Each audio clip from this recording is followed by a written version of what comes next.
गंगा नदी पर मल्लिकार्जुन खड़गे के बयान से मचा बवाल। उज्जैन में बीजेपी समर्थकों ने जलाया मल्लिकार्जुन खड़गे का पुतला। शिवपुरी के शासकीय विद्यालय में नहीं है पानी की सुख सुविधा। पानी की किल्लत झेल रहे स्कूली बच्चे, दूर से भरकर लाना पड़ता है पानी। रायसेन कलेक्टर अरविंद कुमार दुबे का हुआ प्रमोशन। मुख्यमंत्री के अपर सचिव बने अरविंद दुबे। बेमिसाल कार्यकाल के बाद हुआ प्रमोशन। लोकायुक्त की हिरासत में कांस्टेबल सौरभ शर्मा। भोपाल कोर्ट परिसर के बाहर से टीम ने किया गिरफ्तार। भ्रष्टाचार मामले में सौरभ शर्मा के खिलाफ कार्रवाई। और खंडवा के एक स्कूल में खीर पूरी खाने के बाद बच्चे बीमार। खाने के बाद 40 बच्चों की बिगड़ी तबीयत। फूड पॉइजनिंग से बच्चे हुए बीमार।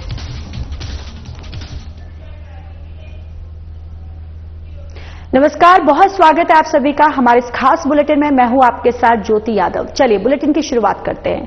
कांग्रेस द्वारा महू में आयोजित कार्यक्रम के दौरान अखिल भारतीय कांग्रेस कमेटी के अध्यक्ष मल्लिकार्जुन खड़गे ने गृह मंत्री अमित शाह द्वारा गंगा नदी में स्नान करने पर टिप्पणी की थी, जिसका बीजेपी समर्थकों ने विरोध किया है। उज्जैन में जिला बीजेपी अध्यक्ष राजेश धाकड़ के नेतृत्व में कार्यकर्ता सड़क पर उतरे और बीजेपी कार्यालय के सामने प्रदर्शन करते हुए मल्लिकार्जुन खड़गे का पुतला जलाया।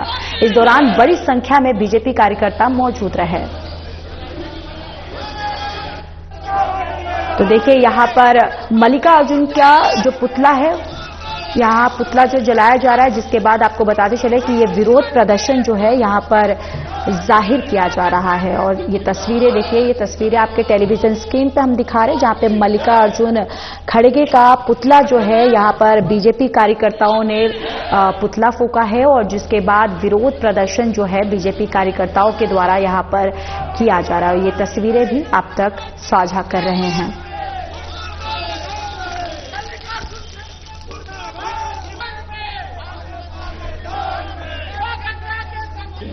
तो देखिए यहां पर बीजेपी कार्यकर्ताओं के द्वारा विरोध प्रदर्शन जो है यहां पर जाहिर किया गया और साथ ही साथ गंगा नदी को लेकर मल्लिकार्जुन खड़गे जो है जिन्होंने बयान दिया था, उस बयान को लेकर ये पूरा विवाद जो है, ये पूरा मामला जो है उस विवाद को लेकर है, जिसके बाद बीजेपी कार्यकर्ताओं ने यहां पर रोष अपना व्यक्त करते हुए मल्लिकार्जुन खड़गे का पुतला जो है जलाया है। और ये तस्वीरें भी आप देख सकते हैं, बीजेपी कार्यकर्ताओं के द्वारा यहां नारेबाजी की जा रही है और यहां पर मल्लिकार्जुन खड़गे का पुतला जो है वो दहन किया जा रहा है। उज्जैन से ये खबर है, जहां पर गंगा नदी के इस किनारे मल्लिकार्जुन खड़गे का पुतला जो है यहां पर दहन किया जा रहा है। और आपको बताते चले कि बीजेपी समर्थकों में जो रोष है वो साफ यहां पर देखा जा सकता है। यहां पर बीजेपी कार्यकर्ताओं ने नारेबाजी की और जिसके बाद पूरी तरह से यहां पर एक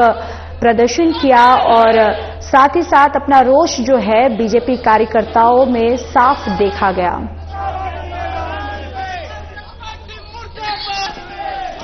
को जन जन तक पहुंचाने का काम करा तो वो नरेंद्र मोदी जी की सरकार ने करा। महू का स्मारक देख लो, आप लखनऊ का देख लो, नागपुर का देख लो, भोपाल का देख लो, दिल्ली का देख लो। अरे उन्होंने तो उनके लिए स्मारक के लिए जगह नहीं दी। ऐसे कांग्रेसियों को तो आज किस तरह का प्रदर्शन किया गया? आज ये खड़गे जी के जो बयान उन्होंने दिया अमित शाह जी के खिलाफ, तो मेरा ऐसा कहना है कि हम भारतीय जनता पार्टी उनके बयान की निंदा करते हैं और उनसे कहते हैं कि एक बार धर्म को पढ़ो, समझो, और जिस दिन आप सनातन को समझोगे उस दिन यह देश आपको भी समझेगा। नहीं तो ये कांग्रेस केवल धर्म और जाति के नाम पर बंटवारा करके, क्योंकि ये तुष्टीकरण की नीति पर ही काम करती रही है, इसलिए वो हमेशा हिंदू धर्म और सनातन के खिलाफ अपने बयान देती रहती है। शिवपुरी जिले के पोहरी तहसील का मामला सामने आया है, जहां विद्यालय में पानी की सुख सुविधा नहीं हो पा रही है। काफी समय से शिकायत करने के बाद भी आज तक स्कूल में पानी की सुविधा नहीं हो पाई।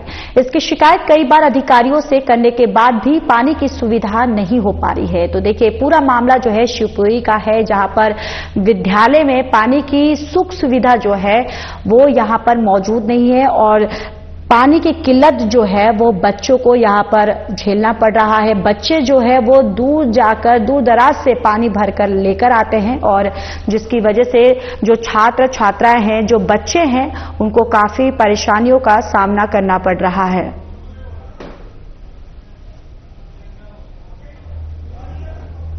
इसी बार समस्या से आई है इसी बार मतलब हाँ। इस बार से पानी की क्या है, यहाँ 2 हैंडपंप लगे, तो उनसे पानी की व्यवस्था हो जाती थी, लेकिन इस बार वो हैंडपंप को पानी चले जाने के कारण पानी की बहुत बड़ी समस्या। इसके पहले भी वो एक जल निवारण समस्या सीवेज जो लगा था उसमें मैंने आवेदन लगा दिया, और अभी फिर पंचायत के माध्यम से फिर आवेदन लगा दिया। जो ये नल लगवाया गया है जल जीवन मिशन के तहत लगवाया गया था, लेकिन उसमें ना तो स्टार्टर लगा न पानी की सुविधा उपलब्ध हुई।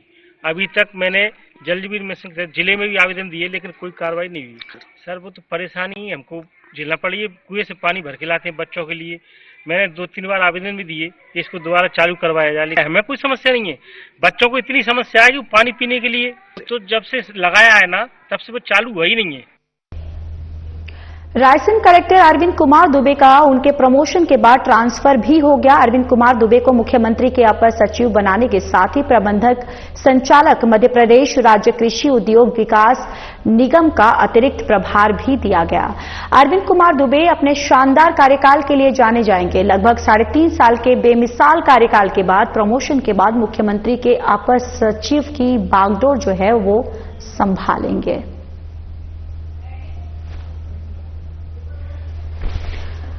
तो देखिए भोपाल से खबर है जहां पर बेमिसाल कार्यकाल के बाद अब प्रमोशन हो गया है। रायसेन कलेक्टर अरविंद कुमार दुबे जो है उनका प्रमोशन हो गया है, और साथ ही साथ आपको बताते चले कि अब बेमिसाल कार्यकाल के बाद दरअसल ये प्रमोशन हुआ है। अब वो मुख्यालय का भी जो बागडोर जो है वो संभालेंगे।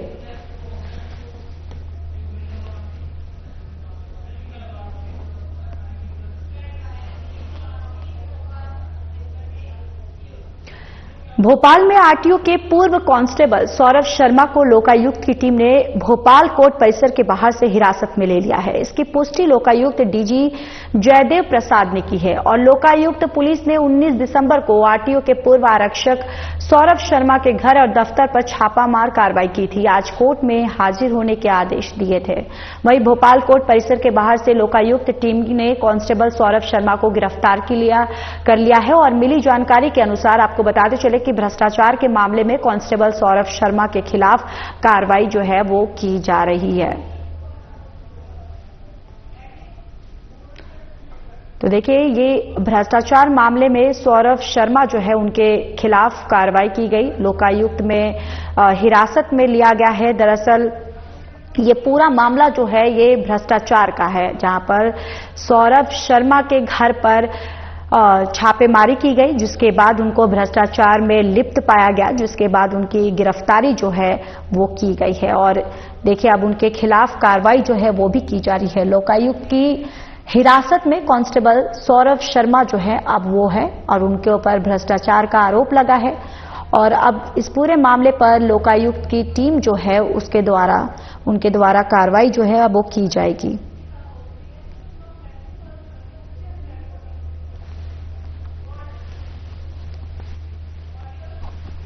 सौरभ शर्मा जिसके खिलाफ पीसी एक्ट में केस कायम है हमारे लोकायुक्त संगठन में, उसकी आज हिरासत में हमारी पुलिस ने लिया है उसे, और बाकी भी हिरासत में लेके पूछताछ जारी है, और जैसे पूछताछ समाप्त होगी उसकी गिरफ्तारी करने के बाद 24 घंटे के अंदर में हम उसे माननीय न्यायालय में पेश करेंगे। सर उसके अन्य साथी भी हैं, उनकी कब तक गिरफ्तारी हो पाएगी?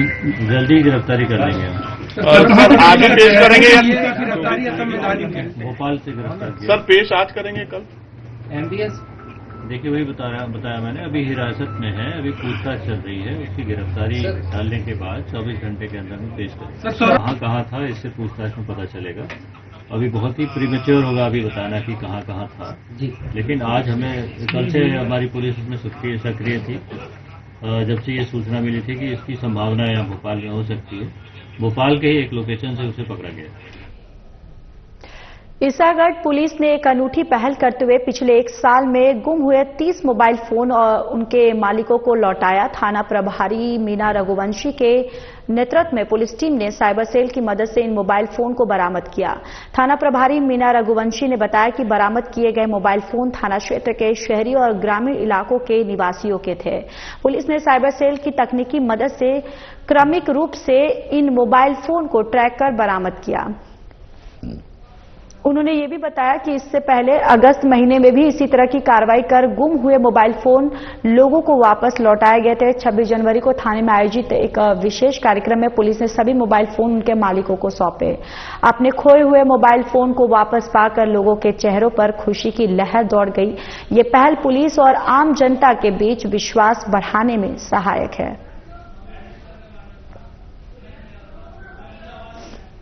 करीबन 30 मोबाइल फोन हैं जिन व्यक्तियों के मोबाइल गुम गए थे उन्हें वापस किए गए हैं और उनकी जो कीमत है करीबन 2,70,000। धीरे धीरे मोबाइल रिकवर होते जाते हैं तो उनको वापस करते जाते हैं। जब इकट्ठी संख्या में हो जाते हैं तो फिर 15-10 लगभग कितने लोगों की थे जो आज अपन आज तो 30 को किए हैं और पूरी साल में करीबन 50 से 60 मोबाइल। ग्रामीण क्षेत्र के भी थे और लोकल के भी थे। ग्रामीण लोकल से। कहाँ गिरा था? ईसागढ़ गिरा था कि बाहर? ईसागढ़। तो आपने आवेदन ऑनलाइन जी क्या कितने दिन हो गए अपने को? कितनी लागत का मोबाइल था? मेरा 32,000 का 17 मिल गया आपको? कितने दिन पहले मोबाइल घुमा था? तो आपने आवेदन दिया था तो आज 7 महीने बाद मिला है आवेदन? 1.5 महीने का। आपने कब आवेदन देने के बाद कितने दिन बाद मिल लिया? आवेदन देने के बाद 20 दिन में। नेहरू युवा केंद्र छतरपुर के तत्वावधान में police conference hall police line Chhatarpur में सड़क सुरक्षा जागरूकता अभियान का शुभारंभ पुलिस अधीक्षक अगम जैन के मुख्य अतिथियों ने किया है। इस कार्यक्रम में 15 वर्ष से 29 वर्ष आयु वर्ग के 25 युवाओं को यातायात प्रशिक्षण देकर शहर के चिन्हित स्थानों पर तैनात किया जाएगा और यातायात व्यवस्था में सहयोग के लिए 31 जनवरी तक प्रशिक्षित युवाओं को लगाया जाएगा, जिन्हें ट्रैफिक चैंपियन के रूप में संबोधित किया जाएगा। कार्यक्रम में नेहरू युवा केंद्र के उप निदेशक अरविंद सिंह यादव ने स्वागत भाषण के साथ कार्यक्रम की रूपरेखा के बारे में विस्तार से जानकारी दी।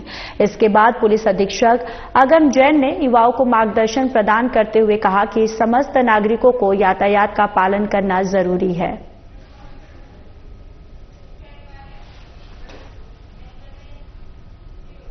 सनातन परंपरा के सहगामी जैन धर्म के वैसे तो देश भर में अनेक मंदिर है जो हजारों साल से आज भी अपने वैभव के साथ अपनी गौरव गाथा को बयान कर रहे हैं। वहीं मध्य प्रदेश के रायसेन जिले की बाड़ी तहसील में एक अनोखा जैन मंदिर है जिसमें आए दिन श्रद्धालु कोई न कोई चमत्कार अनुभव किए हैं। इस मंदिर को उज्जैन के राजा सम्राट विक्रमादित्य की धर्मपत्नी अकलय देवी ने विक्रम संवत 8 में भगवान आदिनाथ के मंदिर का पुनर्निर्माण कराया था, जिसके बाद समय समय पर मंदिर का काम भक्त अपने स्तर पर करते हैं और आज ये मंदिर वर्तमान का इतिहास के साथ अनूठा बेजोड़ संगम कराता है। और संवत 1282 में आचार्य मदन कीर्ति के द्वारा मंदिर को भव्यता और विशालता प्रदान की गई। ये मंदिर अपनी विशिष्ट ऐतिहासिक धरोहर और परंपरा को समेटे हुए है।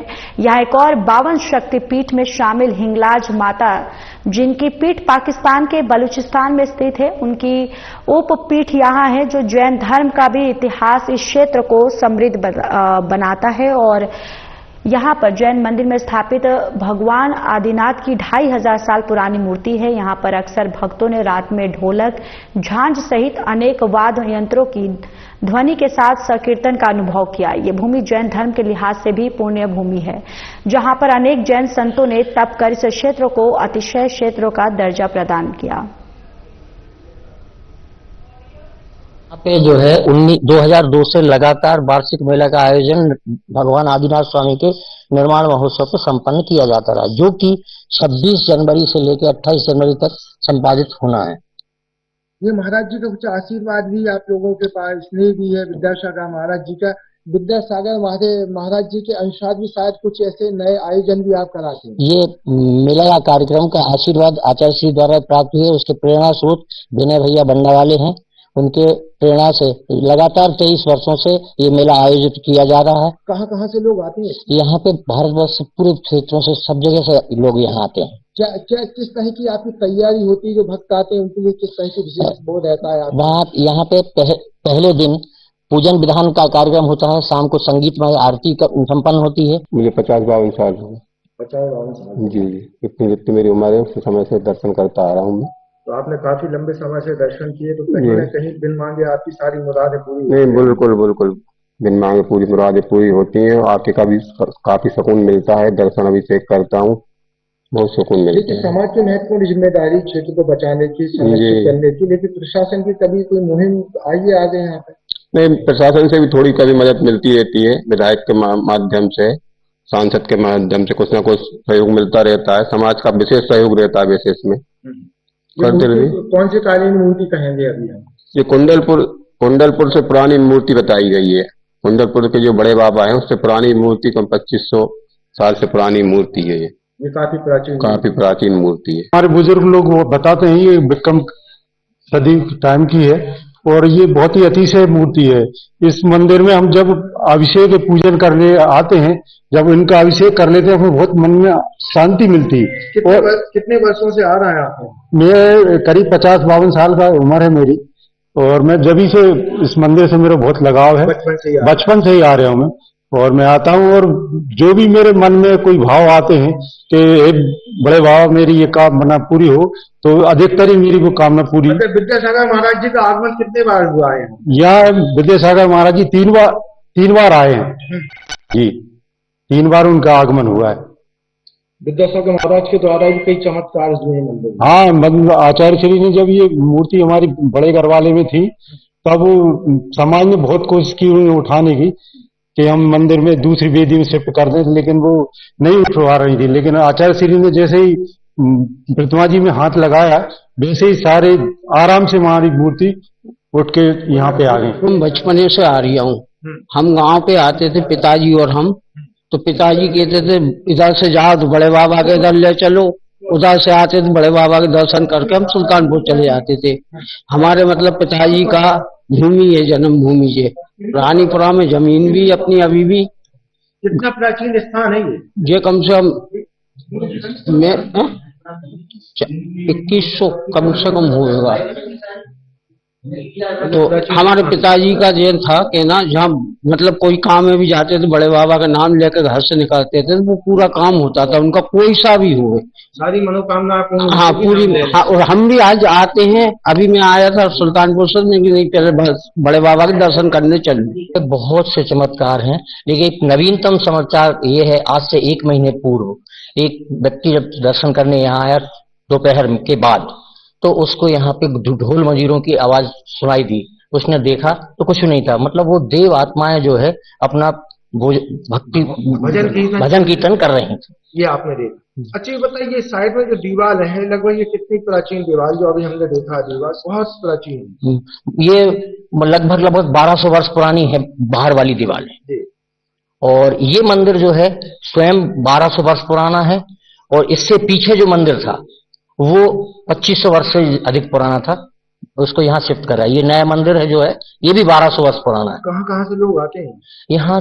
पूरे भारतवर्ष से जो बहुत से दर्शनार्थी आते हैं, जिनको भी ये मतलब पता है, अपने दर्शन करने, पूजन करने, अभिषेक करने बराबर। यहाँ पे प्रत्येक अष्टमी चतुर्दशी भगवान का चरणाभिषेक होता है। प्राचीन मंदिर है। इस मंदिर में भगवान आदिनाथ जी की मुख्य प्रतिमा है, जिनके नाम से इस क्षेत्र का नाम है। इस प्रतिमा को यहाँ पर राजा विक्रमादित्य के समय पर उनकी पत्नी द्वारा मूर्ति का जीर्णोद्धार करा करके यहाँ पर विराजमान की गई, उनकी प्राण प्रतिष्ठा की गई। तो इससे प्रतीक होता है कि संवत 8 में जब उनने प्राण प्रतिष्ठा यहाँ पर करवाई है जीर्णोद्धार करा करके, तो निश्चित रूप से प्रतिमा और भी ज्यादा प्राचीन है।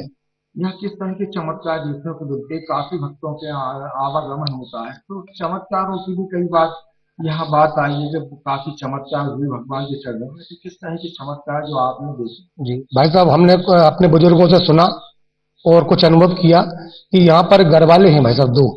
उन 2 गढ़वालों में पहले भगवान आदिनाथ जी की प्रतिमा एक गढ़वाले में विराजमान थी। रात्रि में इस मंदिर में कोई भी सोता था, अगर धोखे से कोई रुक जाता था तो मंदिर जी के अंदर, तो उनको अंदर ढोल मंजीरे बजने जैसी आवाज, जैसे भगवान का अभिषेक पूजन वगैरह देव लोग करने आ रहे हैं। काफी चमत्कार होते हैं।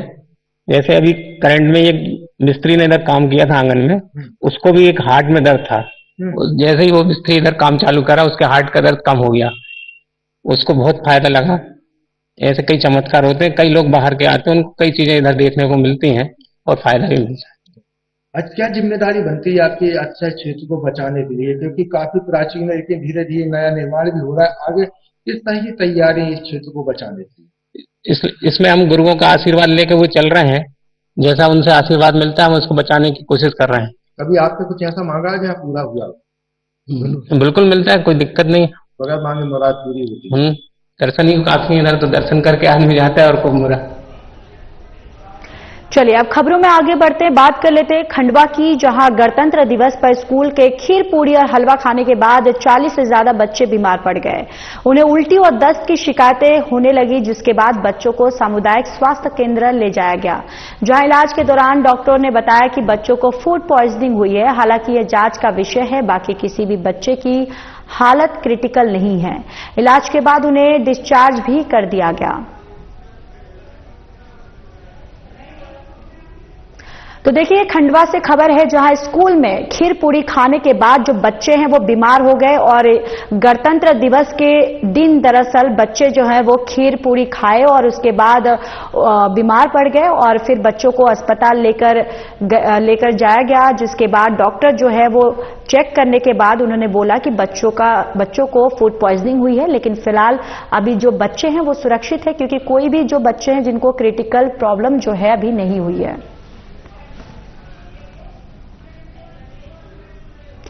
खबर अशोकनगर से है, जहां गर्ल्स स्कूल के पास गणेश मोहल्ले में 50 वर्षीय सुनीता जैन 80 फीट गहरे कुएं में गिर गई। घटना की सूचना मिलते ही एसडीईआरएफ की 10 सदस्य टीम और कोतवाली पुलिस मौके पर पहुंची। एसडीईआरएफ के जवान राहुल रघुवंशी को रस्सियों के सहारे कुएं में उतारा गया और लगभग 1.5 घंटे की मशक्कत के बाद टीम ने महिला को सुरक्षित बाहर निकाला। महिला को तत्काल एम्बुलेंस से जिला अस्पताल में भर्ती करवाया, जहां उनकी स्थिति स्थिर बताई जा रही है। बताया जा रहा है कि कुएं में कम पानी होने के कारण महिला की जान बच गई। वहीं महिला के कुएं में गिरने की वजह पारिवारिक विवाद और मानसिक स्थिति का मामला जो है वो सामने आया है। हालांकि परिवार की ओर से इस संबंध में कोई बयान नहीं दिया गया। पुलिस मामले की जांच में जुटी है। 6:30 बजे के बाद फोन आया एक महिला स्कूल के पास मस्जिद वाली गली में गिर गई है।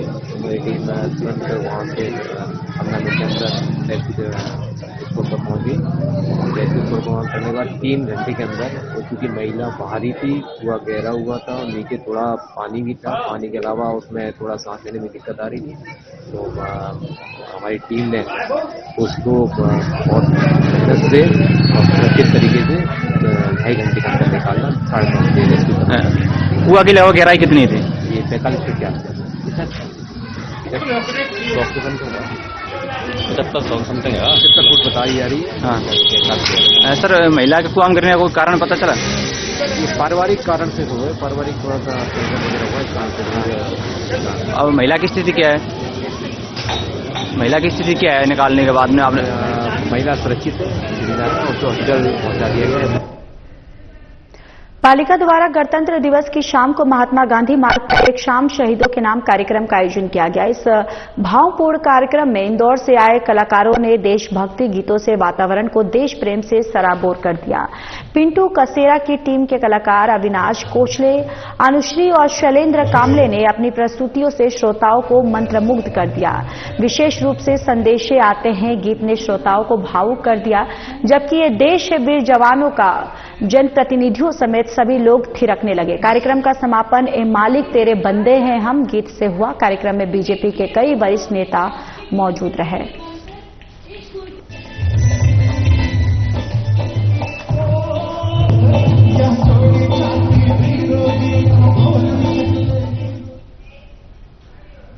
गणतंत्र दिवस के मौके पर नगर परिषद अध्यक्ष हेमंत राजा भैया चौधरी ने सर्वप्रथम नगर परिषद कार्यालय में झंडा वंदन कर सलामी दी है। उसके बाद आपको बताते चले कि अधिकारी हरिशंकर वर्मा समस्त पार्षद शहीद स्मारक पहुंचे, जहां शहीदों को श्रद्धांजलि अर्पित की। बताते चले कि गणतंत्र दिवस का मुख्य समारोह दशहरा मैदान में आयोजित किया गया, जहां समस्त शैक्षणिक संस्थानों के छात्र छात्राओं ने रंगारंग प्रस्तुतियां दी। मुख्य अतिथि एसडीएम संतोष मुगदल और नगर परिषद अध्यक्ष हेमंत राजा भैया चौधरी ने झंडा वंदन कर सलामी देते हुए प्रदेश के मुखिया के नाम संदेश का वाचन किया।